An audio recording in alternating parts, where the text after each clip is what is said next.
நீலகிரி மாவட்டம் குன்னூர் வெலிங்டன் பாலசுப்பிரமணிய சுவாமி கோயில் அருகில் உள்ள கோதண்டராமர் கோயில் மகா கும்பாபிஷேகம் வெகு விமரிசையாக நடைபெற்றது.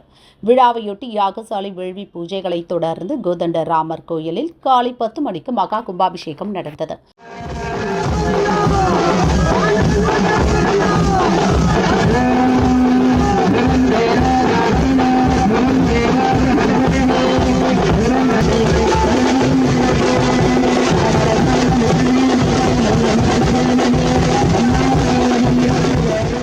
தொடர்ந்து சிறப்பு அலங்காரங்களில் கோதண்டராமர், சீதா, லட்சுமணன், அனுமன் அருள் பாலித்தனர். விழாவில் வெலிங்டன் கண்டோன்மெண்ட் வாரிய முதன்மை நிர்வாக அலுவலர் வினித் பாபா சாஹிப் லோட்டே, நீலகிரி மாவட்ட கலெக்டர் லட்சுமி பவ்யா தண்ணீரு, கூடுதல் கலெக்டர் சங்கீதா, வாரிய பொறியாளர் சுரேஷ், வாரிய முன்னாள் துணைத் தலைவர் வினோத்குமார் உட்பட பலர் பங்கேற்றனர். ஒரே இடத்தில் நடந்த இரு கோயில்களின் கும்பாபிஷேக விழாக்களில் பக்தர்கள் திரளாக கலந்து கொண்டனர்.